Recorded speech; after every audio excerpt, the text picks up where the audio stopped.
This is a beautiful place. I've been here many times, going to high school, not so far away, but a good place. Also a military academy, not quite of this distinction, but it was a lot of fun for me. I just want to say hello, cadets, and on behalf of our entire nation, let me begin by saying congratulations to the West Point class of 2025. You are winners, every single one of you.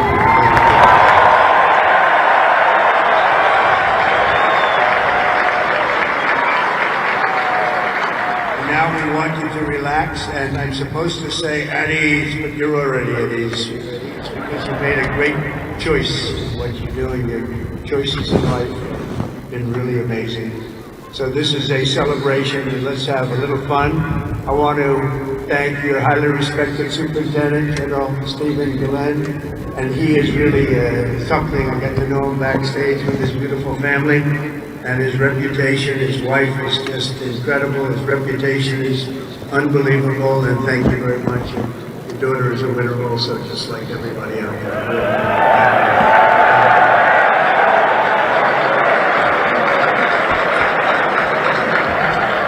I also want to thank you, Commandant General R.J. Garcia, Secretary of the Army Dan Driscoll, Army Chief of Staff General Randy George, Senator Ashley Moody, Representatives Steve Womack, Bill Heisinger, Pat Ryan, Mark Green, Keith Self, Acting U.S. Attorney Alina Haba, and very much just all of the friends. We have a lot of friends in the audience today, and I just want to thank them all for being here. We have a tremendous amount of my friends. They wanted to come up and they wanted to watch the ceremony, and they wanted to watch you much more so than me. So I just want to thank so many people are here. Over the past 4 years, an extraordinary group of professors, teachers, coaches, leaders, and warriors have transformed this class of cadets into an exceptional group of scholars and soldiers. And so let's give the entire group, the entire West Point faculty, the staff,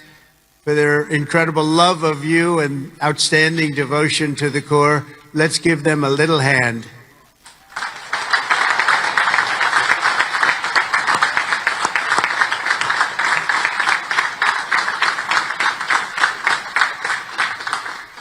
And importantly, we can't forget all of those people beaming with pride. Look at them in the audience. So they're so proud. They're in the stands. So thank your parents, your grandparents, and family members who made this all possible for you. Thank you.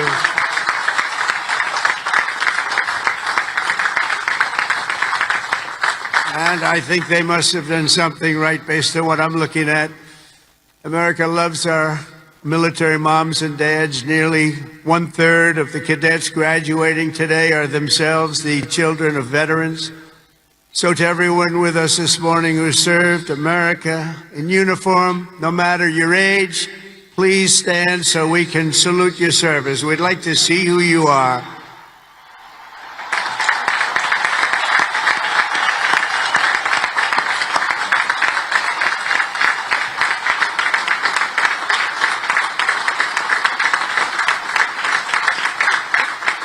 Congratulations. Great job. Every cadet on the field before me should savor this morning, because this is a day that you will never, ever forget. In a few moments, you will become graduates of the most elite and storied military academy in human history, and you will become officers in the greatest and most powerful army the world has ever known. And I know because I rebuilt that army, and I rebuilt the military.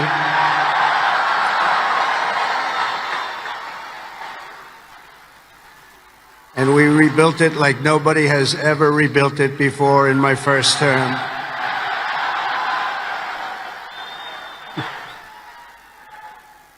Your experience here at West Point has been anything but easy. Looking out at all of you today, I can proudly say, mission accomplished. Great job.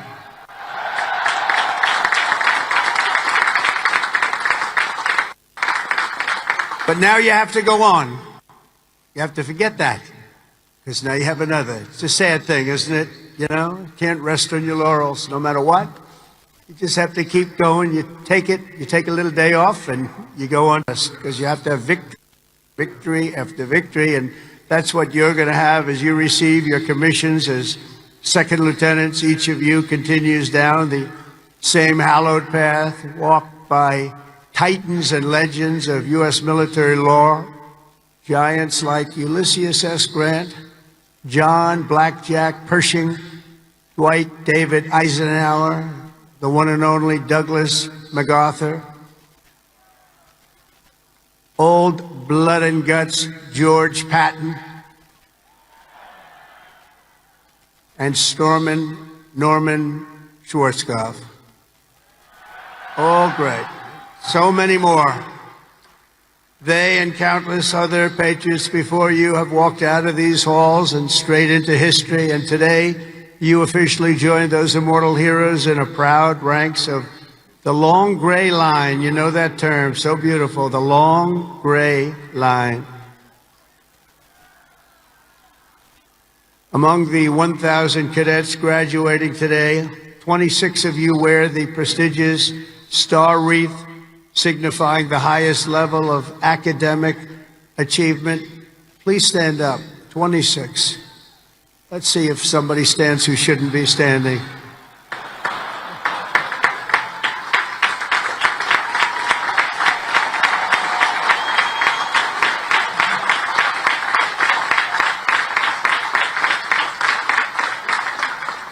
Congratulations, that's a big honor. This class includes an incredible 4 Rhodes Scholars. Stand up, please, 4.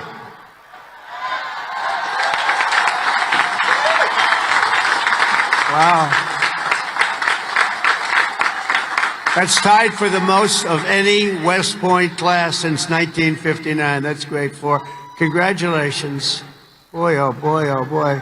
I want to bring them right to the Oval Office. I don't want to have them go too far away from me. 8 cadets here today took on the challenge of designing their own hypersonic rocket.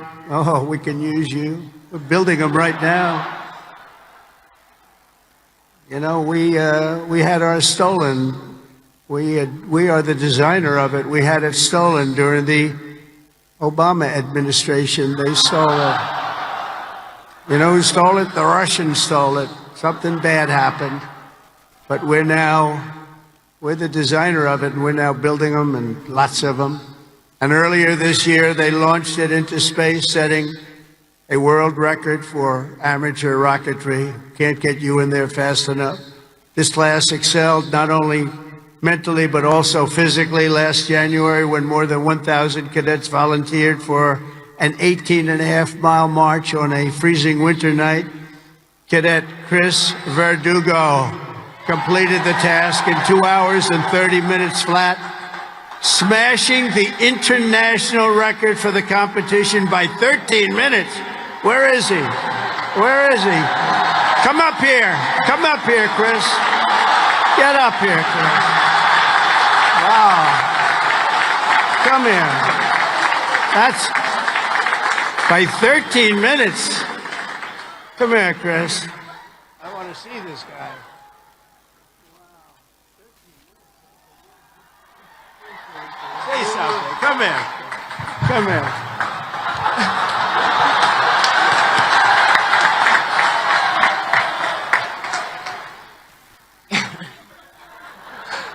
It's been a long 5 years, but I couldn't have done it with any of these guys. Love you guys all. Thank you. Wow.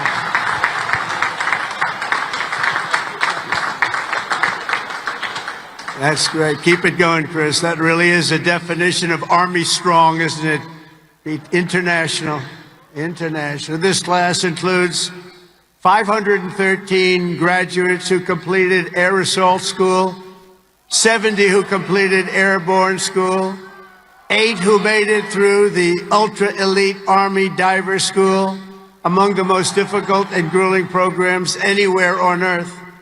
That includes the first 2 women in West Point history to complete diver school, Cadets Megan Cooper and Clara Sabu. Where are you? Stand up.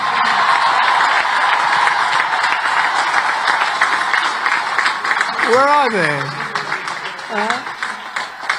Wow, great job. That is not easy. Congratulations, Megan, Clara. That's a job well done. Fantastic. Thank you very much. Some of you achieved a different kind of distinction here at the Academy, including 7 century men who completed 100 hours of marching for disciplinary, infractions. No, don't tell me I'm doing this. Oh, I'm so sorry. Would you like to stand up? I don't know.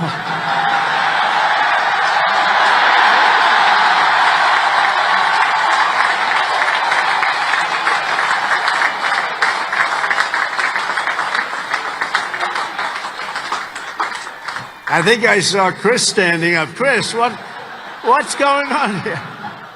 Well, you had one good, one not so good, right, Chris? Can't believe Chris is standing up. But we want everyone to leave here today, Chris, so you're going to be okay, because I'm going to do something with a clean slate. So in keeping with tradition, I hereby pardon all cadets on restriction for minor conduct offenses effective immediately. So you're all okay. You're all okay.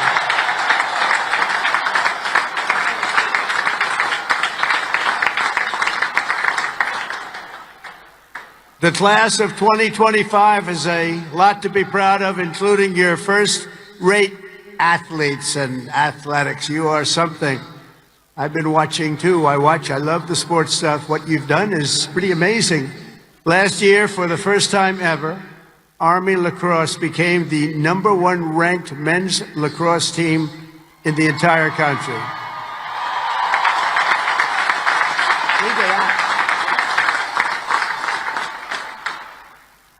Those of you on the team, stand. That's a big honor. Stand.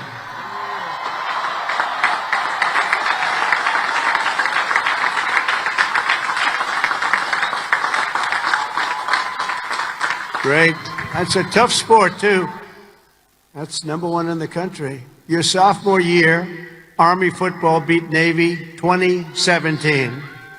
And the next year, you did it again, beating Navy 17-11 and dominating Air Force 23-3. But this year, the Black Knights fought your way into the top 20 nationally and racked up your longest winning streak since 1949 with the help of graduating quarterback cadet Bryson Daly, or as you call him, Captain America. Captain America. Stand up, Bryson. Where's Bryson? We got to get him up here, right? Come on, Bryson. Come on. Man, oh, man. I heard I came to a game and I said, yeah, he can get into the NFL, can he? But he chose this life. And you know what? I think he made a good choice. Come on up here, Bryson. Come on up. Wow.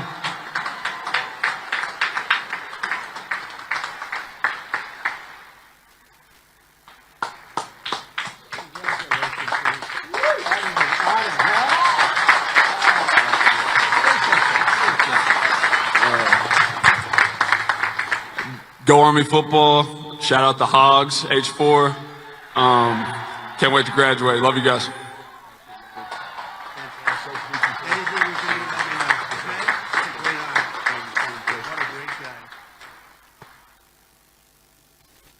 Well, I just tapped his shoulders like I hit a piece of steel. Guy's in good shape. There's a reason, you know? There's always a reason for success. Thank you, Bryson. At a time when other top college quarterbacks were thinking about going pro, Bryson's mind was on something else. As he told an interviewer earlier this year, I'm focused on my career as an infantry officer. That's what he wants to do. So, Bryson, you did the right thing, and that's service at its finest. Thanks, Bryson. That's amazing. He's an amazing guy with an amazing team. Each of you on the field today is among the most talented members of your generation. You could have done anything you wanted. You could have gone anywhere. You could have gone to any school. This is one of the hardest schools to get into. And writing your own ticket to top jobs on Wall Street or Silicon Valley wouldn't be bad, but I think what you're doing is better. Instead of sports teams and spreadsheets and software, you chose a life of service, very important service, instead of stock options. And I do that stuff. It's sort of boring. Honestly, compared to what you're doing, it's real boring. You chose honor and you chose sacrifice. And instead of business suits and dress shoes, you chose muddy boots and fatigues, keeping yourself in shape. Because West Point cadets don't just have the brightest minds, you also have the bravest hearts and the noblest souls. You're amazing people. I could not be more proud to serve you as your commander-in-chief, and our country is doing well. We've turned it around very quickly. We've turned it around.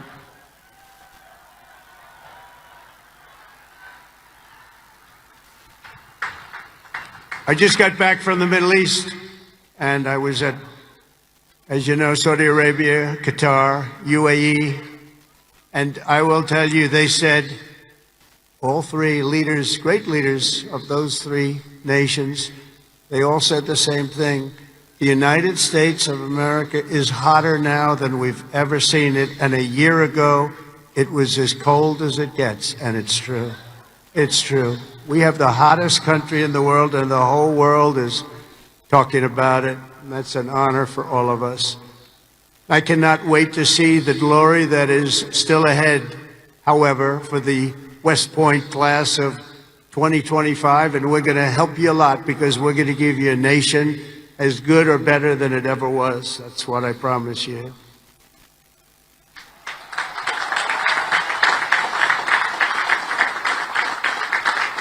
All the victories that you've had together on these grounds will soon pale in comparison to the momentous deeds that you'll perform on the mission you're accepting today. And as a future leader of America's Army, and we have that Army geared up, we have ordered, we just went $1 trillion military budget, General. Do you know that? $1 trillion. Some people say, could you cut it back? I said, I'm not cutting 10 cents. There's another thing we can cut. We can cut plenty of others. Right, Dan? We can cut plenty of other things. And you have a good man in Dan, too, General. I think you're going to find that. It's a very different warfare out there today. Now they've introduced a thing called drone. A drone is a little bit different. It makes you have to go back and learn a whole new form of warfare, and you're going to do it better than anybody else. There won't be anybody close.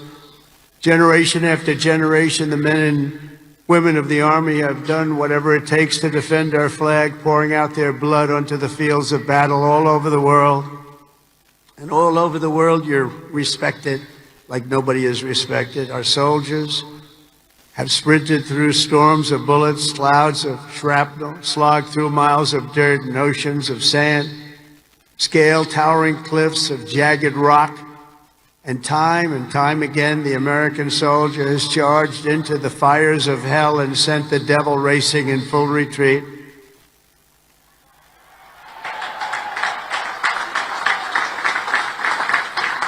No task has ever been too tough for America's Army. And now that 250-year legacy of glory and triumph belongs to you, the 1,000 newest officers of the greatest fighting force in the history of the world. And that's what you are, and that's what you're being thought of. Again, you are the first West Point graduates of the golden age of America. This is the golden age, I tell you. Promise. We're in a new age. This is the golden age. And you're going to lead the Army to summits of greatness that has never reached before. And you see that. You see what's happening. You see what's going on in the world. Each of you is entering the officer corps at a defining moment in the Army's history. For at least 2 decades, political leaders from both parties have dragged our military into missions it was never meant to be. It wasn't meant to be. People would say, why are we doing this? Why are we wasting our time, money, and souls in some case? They sent our warriors on nation-building crusades to nations that wanted nothing to do with us, led by leaders that didn't have a clue in distant lands, while abusing our soldiers with absurd ideological experiments here and at home. All of that's ended. You know that. All of it's ended. It's ended, strongly ended. They're not even allowed to think about it anymore. They subjected the armed forces to all manner of social projects and political causes while leaving our borders undefended and depleting our arsenals to fight other countries' wars. We fought for other countries' borders, but we didn't fight for our own border, but now we do, like we have never fought before, by the way. But under the Trump administration, those days are over. We're getting rid of the distractions and we're focusing our military on its core mission, crushing America's adversaries, killing America's enemies, and defending our great American flag like it has never been defended before.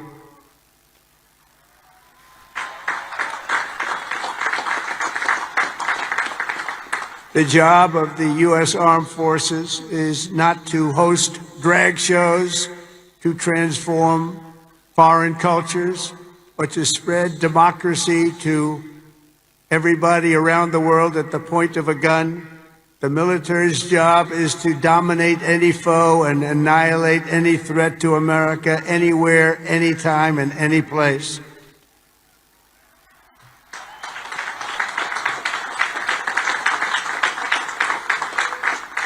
A big part of that job is to be respected again, and you are, as of right now, respected more than any army anywhere in the world, and that's happening, and I can tell you, you are respected like nobody can believe.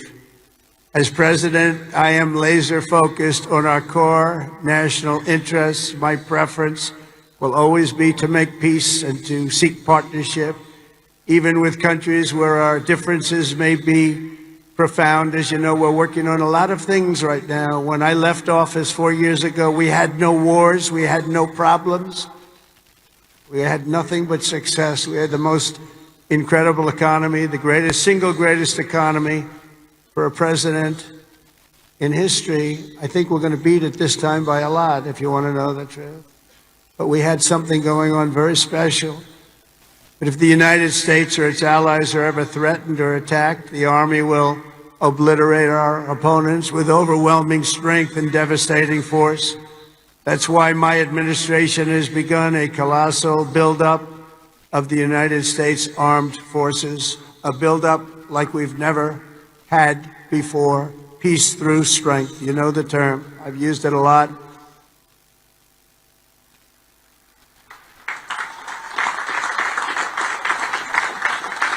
Because as much as you want to fight, I'd rather do it without having to fight. I just want to look at them and have them fold. And that's happening. That's happening. And I've approved a $1 trillion investment, and that will be, again, the largest ever in the history of our country.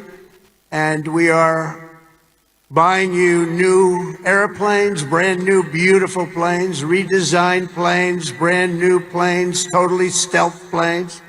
I hope they're stealth. I don't know. That whole stealth thing, I'm sort of wondering. You mean if we shape a wing this way, they don't see it, but the other way they see it? I'm not so sure. But that's what they tell me. We have the best tanks anywhere in the world. We're going to start shipbuilding again. We're going to start ship. We used to build a ship a day. Now we don't build them anymore. We had a lot of people that didn't know much about getting things built, but that's all I've done in my life is build. We're going to have the best missiles. We already do. Drones and much, much more. And earlier this week, I think you'll like this, I announced that we are officially building all in America, made in America, designed in America, We're the only ones that could do it because we're the only ones with the great technology. We're building the Golden Dome missile defense shield to protect our homeland and to protect West Point from attack. And it will be completed before I leave office.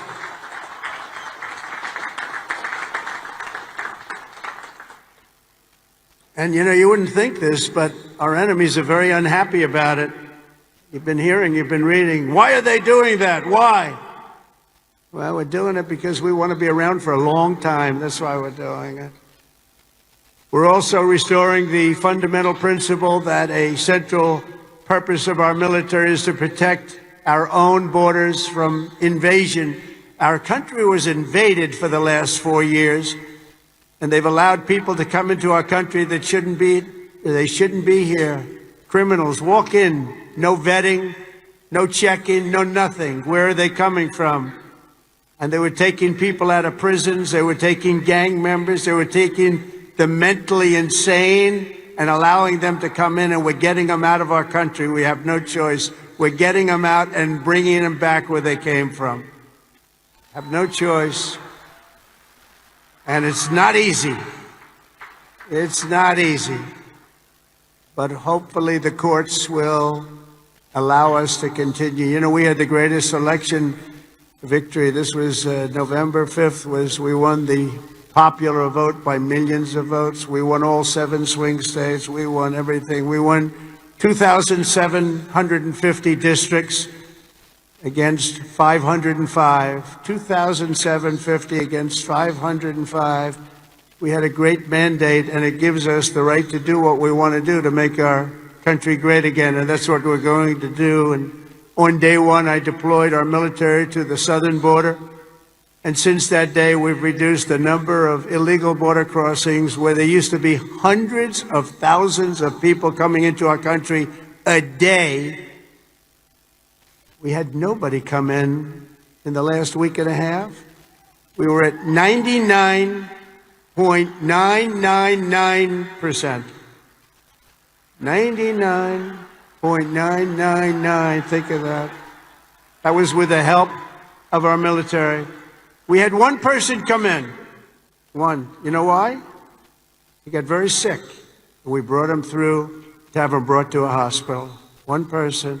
And for that, please don't hold me responsible, but that's okay. They did the right thing.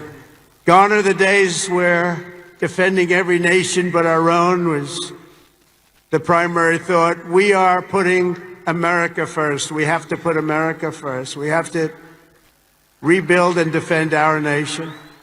And very shortly, you're going to see a nation better than it's ever been.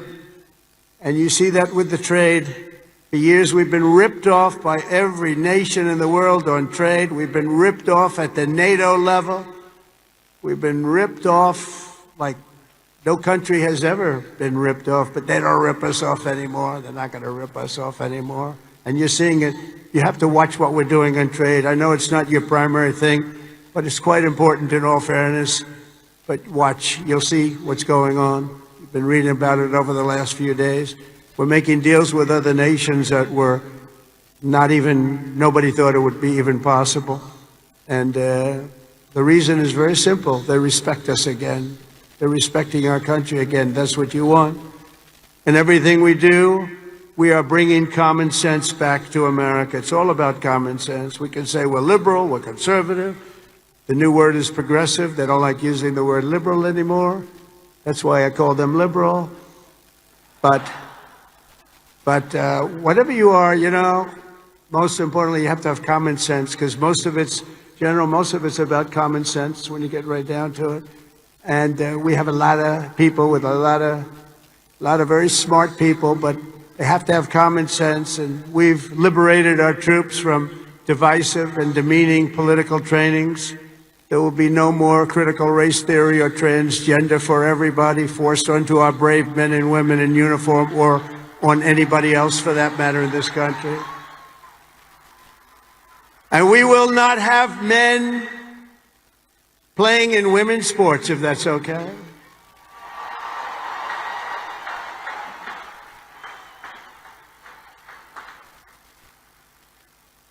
I mean, I wouldn't want to have to tackle, as an example, Bryson as a man. But I don't think a lot of women want to tackle him. I don't think so. How crazy is it? Men playing in women's sports, how crazy is it? So ridiculous, so demeaning to women. And it's over. That's over. We've ended it. And promotions and appointments will not be based on politics or identity. They'll be based on merit. And we won that case in the Supreme Court of the United States. We're allowed to go back to a system of merit. We're a merit-based country again today.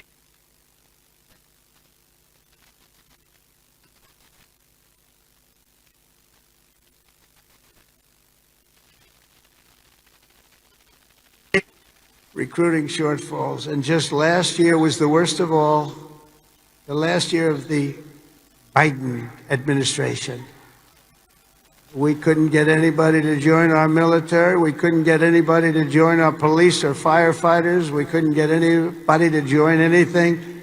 And right now, just less than a year later, we just set a brand new peacetime recruiting record. The most people joined, and we are brimming. In fact, be careful. There's somebody going to try and take your job. Be careful. You better be good. We are brimming with confidence, and we're brimming with people. We had the best recruiting month that we've had in memory. Nobody remembers anything like it. And that's all because they have spirit now. They have spirit. They have a spirit for our country. And now everybody wants to be doing what you're doing. Think of that. So it's really a great honor, I will say. And I'm pleased to report that by next week, the Army is expected to surpass its recruiting targets for the entire year, something that hasn't happened in 28 years where we've had that. So that's pretty good.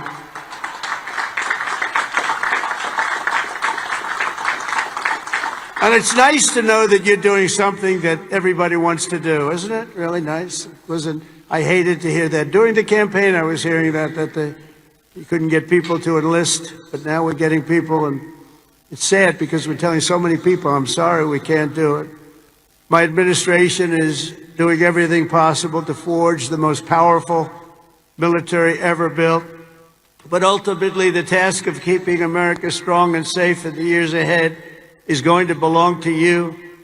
Among you are the lieutenants, majors, colonels, and generals who lead the Army for the next 10, 20, 30, and even 40 years. So as Commander-in-Chief, let me offer a few words of advice as you begin your Army careers. And I thought I'd do this, and I can make this to a civilian audience or to a military audience. It's pretty much the same. And I did this recently at Ohio State, and they really liked it. I gave them a little advice as to what I see for what you want to do and some tips. And first of all, and you've already done it, different from civilians, they're making their decision right now. You've already made your decision. I love your decision. You have to do what you love. You have to do what you love. If you don't love it, you'll never be successful at it. And you've done this, and you really, many of you in the audience, many of you that are graduating, you come from military backgrounds or you love the military. It's what you want to do. It's what you want to talk about. One thing I see about people that love the military, that's all they want to talk about. I'll be out to dinner and generals, if they love their job, usually the only good ones are the ones that want to talk about it all the time. But if they talk, that's what they want to talk about. I really, very rarely see somebody who's successful that doesn't love what he or she does. You have to love what you do. In your case, the military is what you chose, and I'll tell you what, you cannot go wrong. You're going to see it too. You're going to love it more and more with time. You know, I work all the time. That's all I do is I work, whether it's politically or before that. I was a very good businessman, in case you haven't heard, really good. But I was good because I loved it. I loved it. I learned from my father a little bit. My father was a happy guy, and all he did was work. He'd work Saturdays, Sundays. He'd work all the time, and he was a happy guy. He just loved life. And I learned that. I say, you know, it makes him happy. I've seen other people that never work, and they're not happy. You got to love it, otherwise you won't be successful. In the Army, there are a lot of different paths you can take, so follow your instincts and make sure that you take the path that you love, that you're doing something that you love within your military. You will be happier, and the Army will be far stronger for it. Second is to think big. Always think big. If you're going to do something, you might as well think big, do it big, because it's just as tough, and sometimes it's a lot easier thinking big than doing a small task that's more difficult.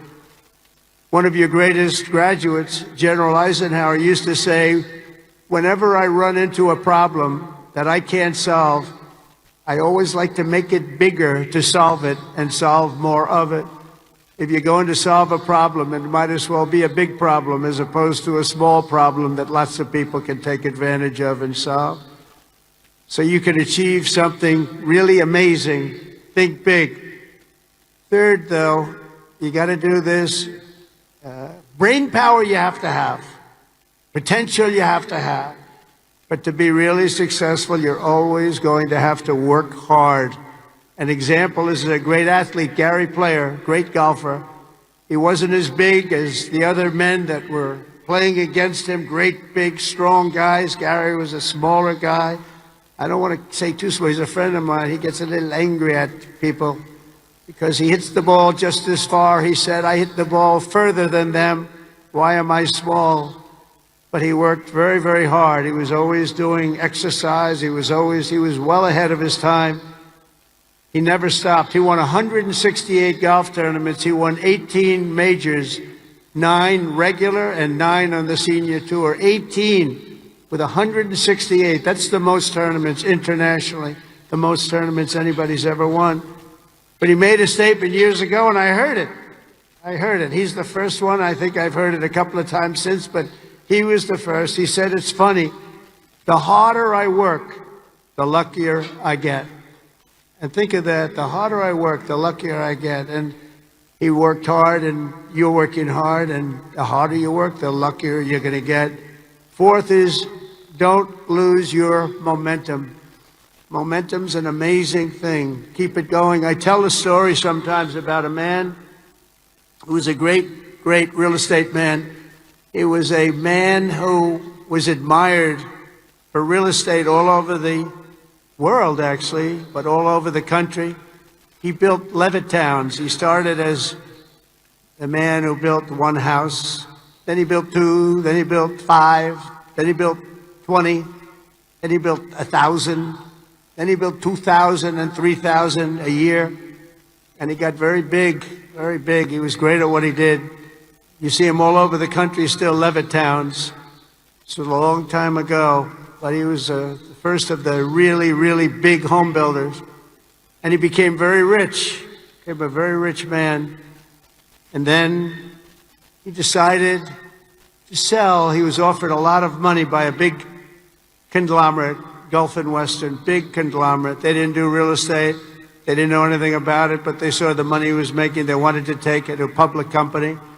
And they gave him a lot of money, tremendous amount of money, more money than he ever thought he'd get. And he sold his company, and he had nothing to do. He ended up getting a divorce, found a new wife. Could you say a trophy wife? I guess we can say a trophy wife. It didn't work out too well. But that doesn't work out too well, I must tell you. A lot of trophy wives, doesn't work out.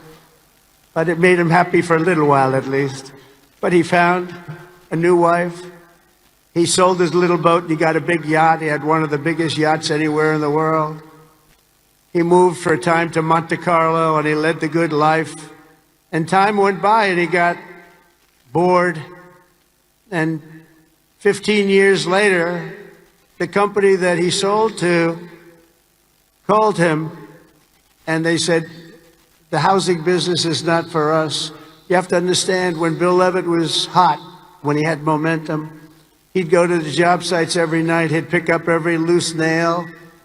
He'd pick up every scrap of wood. If there was a bolt or a screw laying in the ground, he'd pick it up and he'd use it the next day in putting together a house. But now he was spoiled and he was rich. He was really rich. And they called and they said, this isn't for us, this business. We do other things. Would you like to buy it back? We'll sell it back to you cheap. And they did. He bought it. He bought it. He thought he made a great deal, and he was all excited. But it was 15 years later. He lost a lot of momentum. Remember the word momentum. And he lost everything. It just didn't work. He lost everything. And I was sitting at a party on Fifth Avenue one night, a long time ago, and you had the biggest people in New York, the biggest people in the country, all in that party, and they were all saluting each other, how great they were. They were all telling each other, I'm greater than you. Gets to be really, gives you a headache sometimes. But they had all these people, they're telling their own stories about how fantastic, a cocktail party, and I looked over, and I was doing well. I was invited to the party, so I had to be doing well. I was very, very young. But I made a name in real estate, and I looked over, and at the party, sitting in a corner all by himself, nobody was talking to him, was Mr. Levitt. He had just gone bankrupt, lost everything. He had lost everything, his home, everything. And I went over and talked to him because he was in the real estate business, and I loved real estate. And I said, hello, Mr. Levitt, how are you? He said, hello, Donald, it's nice to meet you. He knew me from being in the business. I said, so how's it going? He goes, not well. It's really not going well, as you've probably read. It's been a very, very tough period for me, son. I said, so what happened? It's just anything you can do? He goes, no, there's not a thing I can do.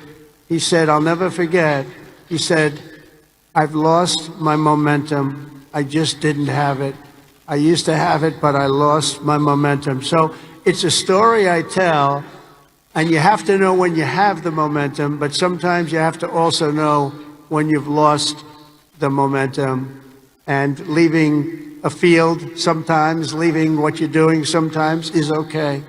But you got to have momentum, but you have to know if that momentum's gone. You have to know when to say it's time to get out. And it's a very sad story. I remember that story so well, like it was yesterday. Fifth, you have to have the courage to take risks and to do things differently. Eisenhower, again, was threatened with court-martials as a young officer for advocating a new doctrine of tank warfare. Billy Mitchell was thrown out of the Army for pioneering the use of air power. They said, what do you mean air power? Don't be ridiculous. People willing to try and do things differently. It's never going to be easy for them, but they're the ones that are going to really do the important things. They're the ones who are going to make history. So don't be ashamed and don't be afraid. This is a time of incredible change, and we do not need an officer corps of careerists and yes men and people that want to keep it going the way it's been, because it changes rapidly, especially what you're doing. Because believe it or not, you're in a business and profession where things change as rapidly like warfare, the type of warfare. Unfortunately, we're getting to see it with Russia and Ukraine, and we're studying it, and it's a very terrible thing to study, but we're seeing the different forms of warfare. We're seeing the drones that are coming down at angles and with speed and with precision. We've never seen anything like it. We've never seen anything like it, and we're learning from it. But your profession changes very rapidly. You've got to be at the top of it. You've got to be right at the head of the needle. We need patriots with guts and vision and backbone who take personal risks to ensure that America wins every single time. We want to win our battles. You know, I defeated ISIS in 3 weeks. They told me it would take 5 years. And the general that did it, you know that story, was named Raisin Cane. His name is Dan Cane, but his nickname was Raisin Cane. I said, your name is Raisin Cane. I love that. Is that a nickname? That's what they call me, sir. I love you, General. I think you're the guy I'm looking for. I want to know a guy named Raisin Cane, and he is now the head of the Joint Chiefs of Staff, and he's a highly respected man. And we defeated, think of it, ISIS. They said, how long in Washington? Sir, it will take 4 years to defeat them, maybe 5. And maybe we won't, because they're all over the place. And then I met a man that said we can do it in 3 weeks, and he did it, 3 weeks. and that's why he's the head of the Joint Chiefs of Staff right now. And we did things that nobody thought were possible. We've had great military success. When you have the right leader and you have the right people, and we have the right people, you're going to have tremendous success. Sixth, never lose your faith in America and the American people, because they're always going to be there for you. I went through a very tough time with some very radicalized, sick people, and I say I was investigated more than the great, late Alphonse Capone. Alphonse Capone was a monster. He was a very hardened criminal. I went through more investigations than Alphonse Capone, and now I'm talking to you as president. Can you believe this? Can you believe it? So you got to fight hard. You got to never give up, and don't let bad people take you down. You got to let them. You got to take them down. Got a lot of bad people out there, and those people, you have to figure it out. But you also have a lot of great people. Finally, hold on to your culture and your traditions, because that's what makes something really great, and that's what's made the Army great, the culture and the tradition. Whether we're talking about a battalion, a business, a sports team, or even a nation, history has shown that in many ways culture is destiny. So do not let anyone destroy the culture of winning. You have to win. Winning is a beautiful thing. Losing, not for us. It's not for us. Not for anybody here. If it was, you wouldn't be here. From the earliest days of our nation, this supreme tradition of American military service has been passed down from soldier to soldier and generation to generation, and it's a beautiful thing to watch. Graduating today is Cadet Ricky McMahon, Ricky's great-grandfather. Stand up wherever you are, Ricky, because you're going to like this. Ricky's great-grandfather served in World War I. His grandfather served in World War II. And his uncle, father, and mother all graduated from West Point. Where's Ricky?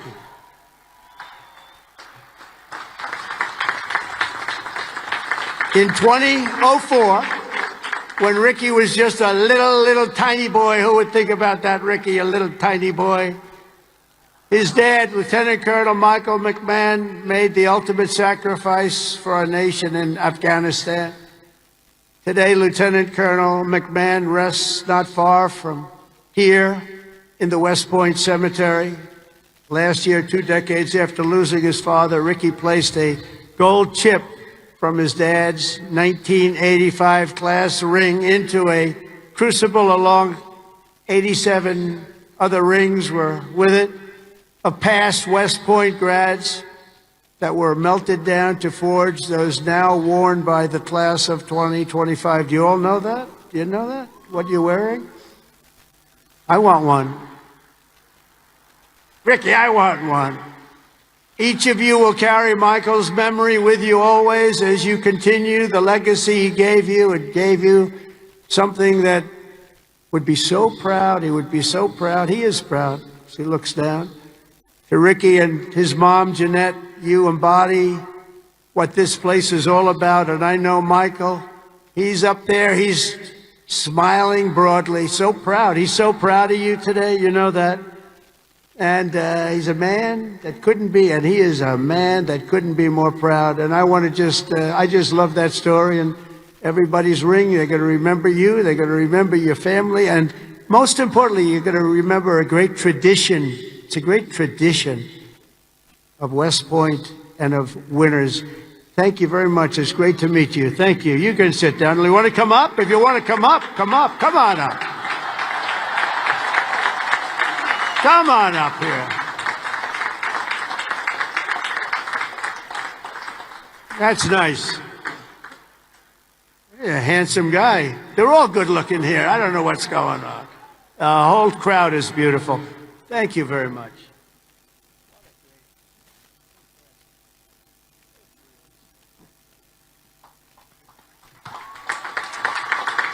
I'd like to thank my mother. I'd like to thank my family. And I'd like to thank G3, Go Gophers.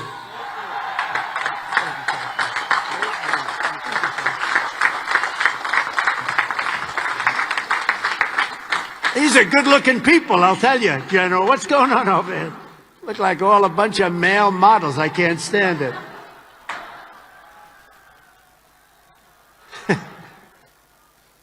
For 2.5 centuries, our republic has endured because of heroes like Michael. They've laid down their lives for America, and because young people like all of you have picked up the banner of service and carried forward the flag of freedom from Lexington to Yorktown, from Gettysburg to Sicily, and from Incheon to Fallujah. America has been won and saved by an unbroken chain of soldiers and patriots who ran to the sound of the guns, leapt into the maw of battle, and charged into the crucible of fire to seize the crown of victory, no matter the odds, no matter the cost, no matter the danger.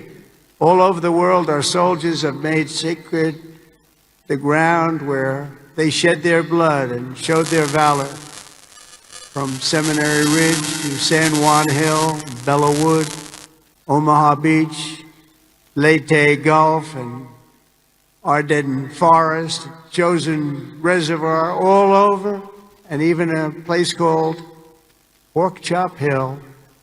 And in all of those battles and so many more, some of the best, brightest, and bravest have come from right here at the U.S. Military Academy at West Point, one of the great fabled places anywhere in the world. America's Army has never failed us, and with leaders like the West Point class of 2025, the Army will never fail. We will never let you down.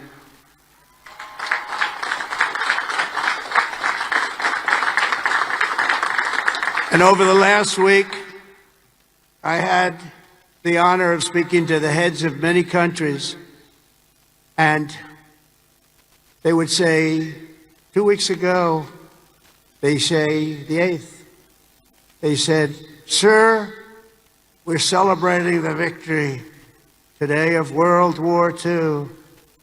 And I said, "Wow, that's nice." Then I'd call another one, unrelated.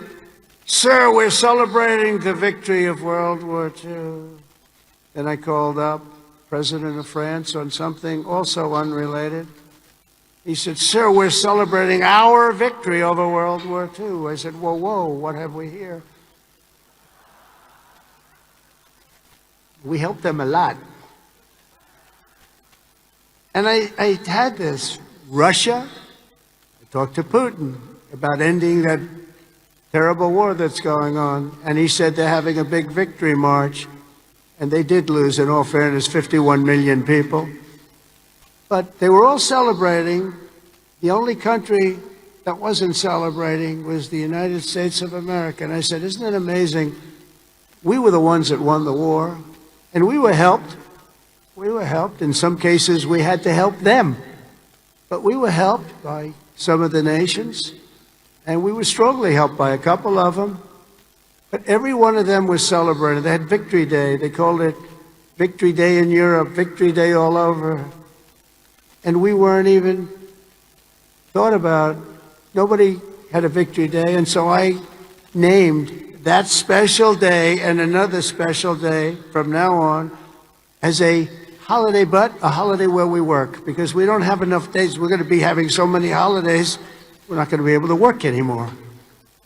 But I named it for World War II, and a separate day in November, as you know, for World War I. I said, you know, all of these countries that participated in the war are celebrating, but the greatest country of them all, and the country that won the war, nobody even talked about. And so we're going to be talking about it too from now on.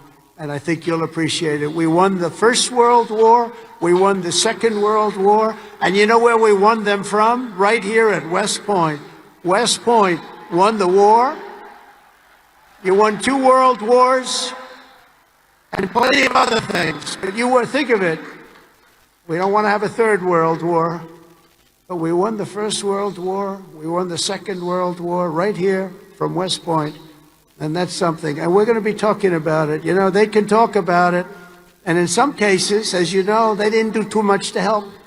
They were ground down, but they were celebrating victory. No, we're going to celebrate victory because we're the ones that won that war. Standing before you today, I know that you will never stop. You will never quit. You will never yield. You will never tire. You will never, ever, ever surrender. Never give up. Remember that. Never give up. That's another little factor I could have added. Never, ever give up. Raise your right hand. I pledge I will never, ever give up. You can never give up. You can never give up. If you do, you're not going to be successful because you'll go through things that will be bad. You're going to have great moments. You're going to have bad moments. You can never give up. Through every challenge and every battle, you'll stand strong. You'll work hard. You'll stay tough. And you will fight, fight, fight, and win, win, win.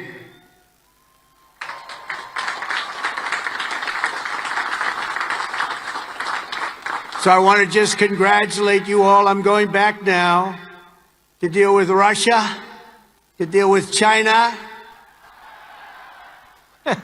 What's that all about? That's it. And to get you lots of victories. We're going to keep winning. This country is going to keep winning. And with you, the job is easy. I want to thank you all. Congratulations to the class of 2025. God bless you all. Incredible people. Thank you very much, everybody.